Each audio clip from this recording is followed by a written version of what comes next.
न मुलाकात की इच्छा, न जुदाई का गम। इश्क नहीं, इबादत करेंगे हम। तुम्हारे साथ सफ़र में तो चलेंगे, मगर मंजिल की परवाह नहीं करेंगे हम। इश्क नहीं, इबादत करेंगे हम। इश्क नहीं, इबादत करेंगे हम।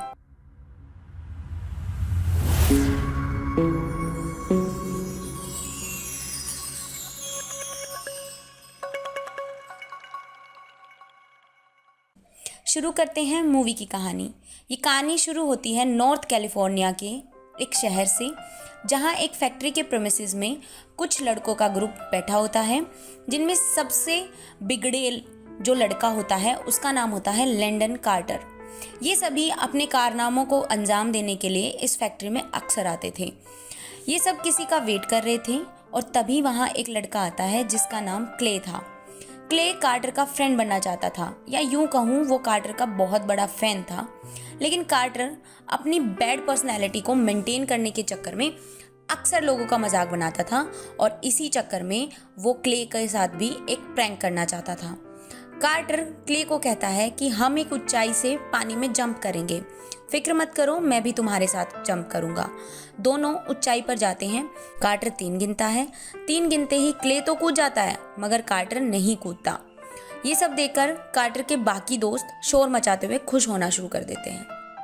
ये सब के सब लड़के हाई स्कूल के स्टूडेंट होते हैं। क्ले उन्हीं के स्कूल में न्यू एडमिशन था, तभी उसके साथ ये प्रैंक किया जा रहा था। लेकिन क्ले पानी में जब कूदता है तो वो बेहोश हो जाता है तैरने की बजाय। ये देखकर वहां मौजूद सभी स्टूडेंट डर जाते हैं। लैंडन कार्टर क्ले को बाहर निकालने के लिए तुरंत पानी में कूद जाता है। तभी वहां पुलिस आ जाती है। पुलिस को देखकर बाकी सभी भाग जाते हैं। कार्टर क्ले को पानी से निकालकर उसकी सांसें चेक करता है कि कहीं वो मर तो नहीं गया है। लेकिन कार्टर भी डर के मारे पुलिस को देखकर भागने लगता है। पुलिस उसका पीछा करती है और वो पकड़ा जाता है। अगली सुबह इन सभी दोस्तों को स्कूल में कार्टर बताता है कि पुलिस से मैंने कहा है कि क्ले पहले से डूब रहा था, मैंने तो उसे सिर्फ बचाया है। वो दोस्तों से बात कर ही रहा होता है कि तभी सामने से एक लड़की आती है। इस लड़की का नाम जेमी है। जेमी भी इसी स्कूल में पढ़ती है। कार्टर के दोस्त जेमी का मजाक उड़ाते हैं। उन्हीं में एक लड़की जेमी को कहती है नाइस स्वेटर। जेमी थैंक्स कहकर चली जाती है। सब हंसते हैं। कहानी में आगे कार्टर को प्रिंसिपल बुलाते हैं और क्ले के साथ जो भी कार्टर ने किया है उसके लिए डांटते हैं। और as a punishment principal Carter को स्कूल के बच्चों को वीकेंड पर पढ़ाने के लिए कहते हैं। साथ ही स्कूल में होने वाले प्ले में पार्टिसिपेट करने के लिए भी कहते हैं। और साथ ही साफ सफाई का काम भी कार्टर को दे दिया जाता है। कार्टर को प्रिंसिपल की ये बात बुरी तो लगती है, लेकिन माननी पड़ती है क्योंकि वो प्रिंसिपल है। स्कूल से निकाले जाने का डर होता है कार्टर को। कार्टर सफाई भी करता है, स्कूल भी जाता है और स्कूल के बच्चों को ट्यूशन भी पढ़ाता था वीकेंड पे। वहीं पर जेमी भी बच्चों को पढ़ाने आती थी वीकेंड पे। वो अपनी मर्जी से आती थी, उसे कोई पनिशमेंट नहीं मिली हुई थी। जब ये बच्चों को पढ़ाकर वापस आ रहे होते हैं तब जेमी कार्टर को कहती है कि तुम्हें क्ले से मिलना चाहिए। कार्टर इग्नोर करता है क्योंकि वो उससे बात करने में इंटरेस्टेड ही नहीं था। वो अपनी ईगो के चलते जेमी को पूरी तरह से अवॉइड करता है। कार्टर नेक्स्ट डे प्ले के लिए रिहर्सल्स हॉल में जाता है और वहाँ प्ले में अपाइज बन के जाता है ताकि प्ले में काम करना ना पड़े। लेकिन वहाँ की इंचार्ज कार्टर को लीड रोल दे देती है और यहाँ पर जेमी भी प्ले का पार्ट होती है। रिहर्सल स्टार्ट होती है। कार्टर का दोस्त उससे पहले रिहर्सल के बाद चला जाता है। इस वजह से कार्टर को जेमी से लिफ्ट लेनी पड़ती है।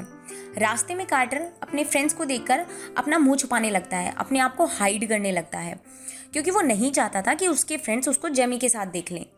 फिर एक दिन कार्टर जेमी से प्ले की लाइन्स याद कराने के लिए हेल्प मांगता है।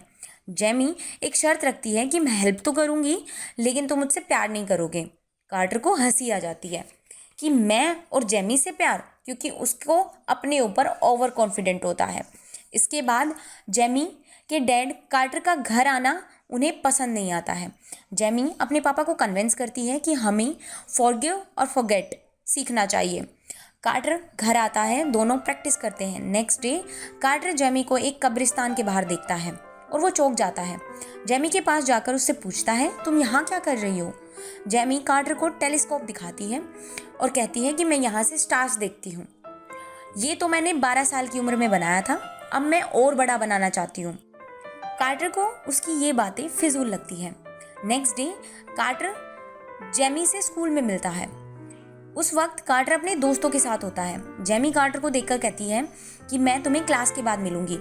कार्टर अपने फ्रेंड्स के सामने कूल शो करने के चक्कर में जेमी को कहता है इन योर ड्रीम्स, यानी कि तुम्हारे सपने में ही होगी हमारी मुलाकात।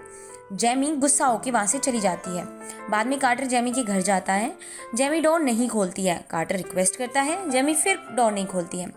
कार्टर फिर से रिक्वेस्ट करता है और जेमी डोर खोलती है और कहता है कि मैं नहीं चाहता था कि मेरे फ्रेंड्स को प्ले एक्ट के बारे में पता चले, क्योंकि मैं उन्हें सरप्राइज देना चाहता था। जेमी कहती है यानी तुम चाहते हो कि हम सीक्रेट फ्रेंडशिप रखें और तुम्हारे दोस्तों के सामने ये ना पता चले कि मैं तुम्हारी फ्रेंड हूँ। ये कहकर वो अंदर जाने लगती है। कार्टर फिर से रिक्वेस्ट करता है लेकिन जेमी नहीं मानती है।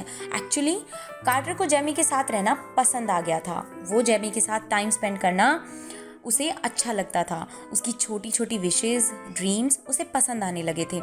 जैसे जेमी अपने शोल्डर के पास एक टैटू बनवाना चाहती थी, मेडिकल स्कूल जाना चाहती थी और एक बहुत ही खास ड्रीम कि जेमी उस चर्च में शादी करना चाहती थी जहां उसके मॉम डैड ने शादी की थी। कहानी में आगे कार्टर और जेमी कई बार आमने सामने तो आते हैं लेकिन एक दूसरे को इग्नोर करते हैं। फिर प्ले का दिन आता है। दोनों बहुत अच्छा परफॉर्म करते हैं। प्ले के एंड में कार्टर जेमी को किस भी करता है, लेकिन प्ले खत्म होने पर जेमी कार्टर को पूरी तरह से इग्नोर करती है। कार्टर उसकी अटेंशन पाने के लिए बार बार उसका पीछा करता है, कभी लाइब्रेरी में, कभी स्कूल के कंपाउंड में, लेकिन जेमी कार्टर को पूरी तरह से इग्नोर करती है और नॉर्मली बात करती है। आखिर में कहती है तुम्हें फ्रेंडशिप के बारे में पता ही नहीं है कुछ भी। कार्टर कहता है मुझे बस इतना पता है कि तुम डरती हो किसी को तुम्हारे करीब आने से। जैसे मुझे तुम्हारे साथ रहना पसंद है वैसे तुम्हें भी मेरे साथ रहना पसंद है। जेमी कुछ नहीं कहती है और वहाँ से चली जाती है। एक्चुअली कार्टर को प्यार हो चुका है जेमी से और वो पूरी तरह से अंदर से चेंज हो चुका है। उसके दोस्त भी ये नोटिस करने लगे थे। कार्टर क्ले से मिलने हॉस्पिटल पहुंचता है और सॉरी फील करता है। क्ले से कहता है कि मैंने जो तुम्हारे साथ किया वो गलत था। क्ले कहता है कि पता नहीं मुझे क्या भूत सवार था कि मुझे तुम्हारा फ्रेंड बनना चाहिए जबकि तुम फ्रेंडशिप के लायक ही नहीं हो। फिर आगे जेमी स्कूल जाती है। स्कूल में जेमी को कार्टर की एक्स गर्लफ्रेंड ब्लिंडा मिलती है और वो उसे अपने साथ ले जाती है। कहती है मेरा और कार्टर का ब्रेकअप हो चुका है। साथ ही कहती है कि तुम बहुत खूबसूरत हो, बस तुम्हें मेकअप के बारे में नहीं पता है। और जेमी को एक फ़ोटो दिखाती है जिसे उसने और उसके दोस्तों ने फोटोशॉप किया हुआ था। फोटोशॉप में जेमी की तस्वीर को बिल्कुल बदल दिया गया था। जेमी फ़ोटो देखती है। फ़ोटो में बहुत न्यूडिटी होती है और वो रो के वहाँ से जाने लगती है। तभी वहाँ कार्टर आ जाता है और कार्टर अपने फ्रेंड से जेमी के लिए लड़ाई करता है।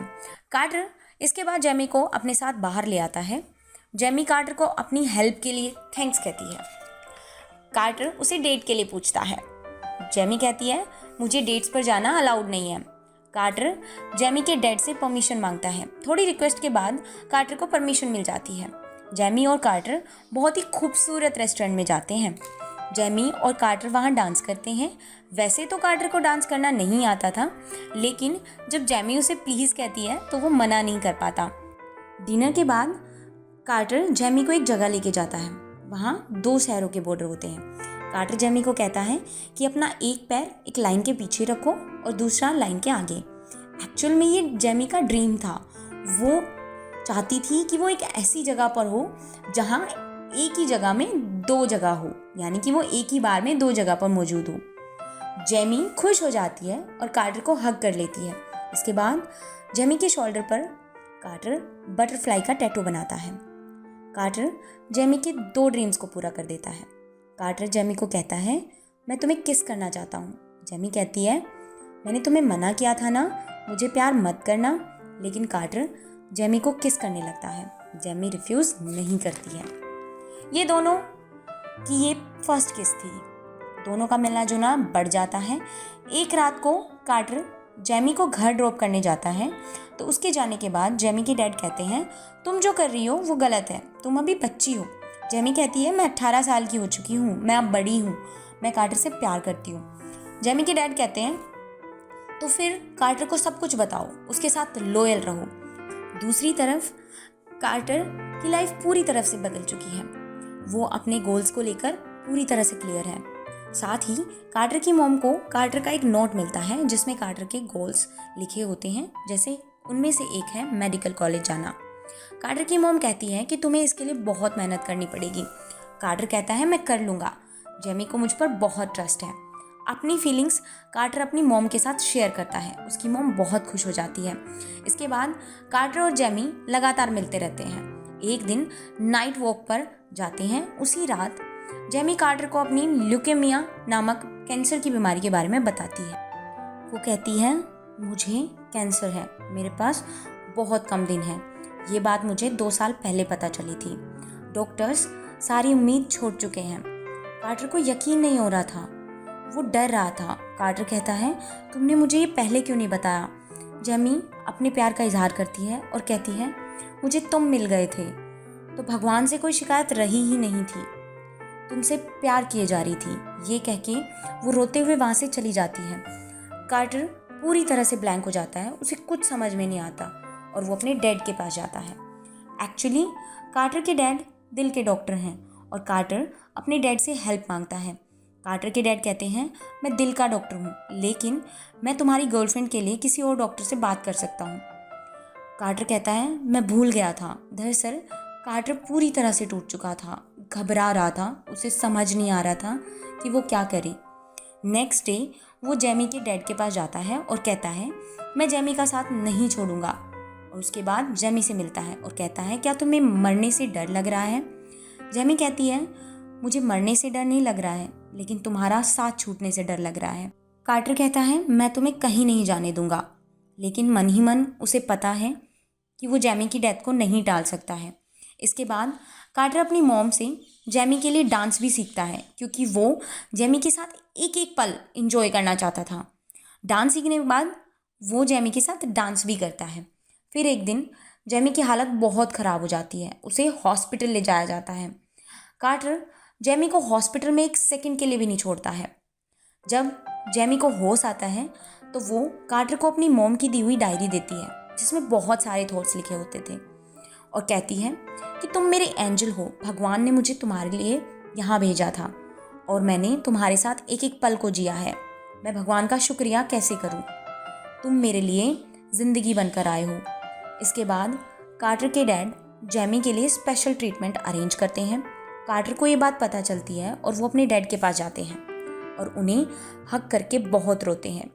वो पहला मोमेंट था जब बाप बेटे के बीच में ऐसा बॉन्ड बना था। जेमी के थोड़ा रिकवर होने के बाद कार्टर जेमी से उसके ड्रीम चर्च में शादी कर लेता है, जहाँ जेमी की मॉम की शादी हुई थी। कुछ टाइम बाद जेमी हमेशा के लिए इस दुनिया को छोड़कर चली जाती है। धीरे धीरे टाइम गुजरता है। कार्टर अपने गोल्स यानी कि स्टडी को कंप्लीट करके 4 साल बाद जेमी के डैड से मिलने पहुंचता है और जेमी को दी हुई बुक को उसके डैड को रिटर्न करता है। कहता है कि जेमी को मिरेकल्स पे बहुत यकीन था, लेकिन उसकी लाइफ में कोई भी मिरेकल नहीं हुआ। जेमी के डैड कहते हैं उसकी लाइफ में सबसे बड़ा मिरेकल तुम हो, तुमने उसकी ज़िंदगी को आखिरी दिनों में भी बहुत खूबसूरत बना दिया था। कार्टर वहाँ से वापस आने के लिए तैयार होता है। वापस आते हुए वो सोचता है कि जेमी ने मुझे नई ज़िंदगी दी थी, मुझे नया मकसद दिया था। जेमी और मेरा प्यार एक हवा की तरह है, जिसे देखा नहीं जा सकता लेकिन महसूस किया जा सकता है। जेमी का प्यार मेरे साथ पूरी लाइफ रहेगा। और इसी के साथ मूवी ख़त्म हो जाती है। गाइस, हम सभी मानते हैं या हमेशा सुनते आए हैं, कभी कभी मूवीज़ से, कभी कभी अपने आसपास से हमने देखा है लोगों को उनकी लाइफ में किसी ना किसी से प्यार करने का दावा करते हुए। प्यार तो एक फीलिंग है जो पेरेंट्स को अपने बच्चों से हो जाती है, भाई बहनों को आपस में, और दोस्तों को भी प्यार हो जाता है, और किसी बहुत खास इंसान से भी हमें प्यार हो जाता है जो आपको ज़िंदगी के किसी भी मोड़ पर मिल जाते हैं और हमेशा के लिए आपके दिल में रह जाते हैं। लेकिन क्या वो सच में प्यार है? कहीं वो अट्रैक्शन तो नहीं? अट्रैक्शन भी तो हो सकता है स्ट्रॉन्ग वाला। डिफरेंस क्या है? डिफरेंस है बंधन का, जो आपको बांधे। जहां आपको डर हो, इनसिक्योरिटी हो, तो वो अट्रैक्शन है, यानी कि मोह है, जो अपने अंदर आपको महसूस कर ले, जो आपको फ्री रखे, जो आपको एक्सप्लोर करने से ना रोके, जो आप में पॉजिटिव एनर्जी लेकर आए, चाहे फिर वो आपके करीब हो, सोसाइटी की वजह से दूर कर दिया गया हो, या फिर खुदा की मर्जी से दूर हो गया हो, यानी कि इस दुनिया से ही चला गया हो। लेकिन वो एनर्जी हमारे अंदर हमेशा रहती है। वो प्यार एक एहसास की तरह हमारे अंदर होता है, क्योंकि वो प्यार होता है सेल्फलेस। जहाँ इंजॉयमेंट है वो प्यार है, जहाँ इनसिक्योरिटी है वो अट्रैक्शन है, वो सिर्फ मोह है। मूवी में जैमी और कार्टर जब तक साथ होते हैं हर पल को एंजॉय करते हैं, हर पल में बहुत सारा टाइम जीते हैं। जैमी के जाने के बाद वो पॉजिटिव एनर्जी कार्टर के साथ हमेशा रही। जैमी का जाना भी कार्टर को नहीं तोड़ पाया और कार्टर ने अपने सपनों को पूरा किया, और जैमी की वजह से उसने अपनी लाइफ का एक नया मकसद पाया और आगे बढ़ते रहने के लिए मोटिवेट भी किया जैमी के प्यार ने। गाइस, अगर आपको मूवी अच्छी लगी हो तो प्लीज़ लाइक कीजिए, शेयर कीजिए एंड सब्सक्राइब कीजिए। Thank you so much. Bye bye, take care.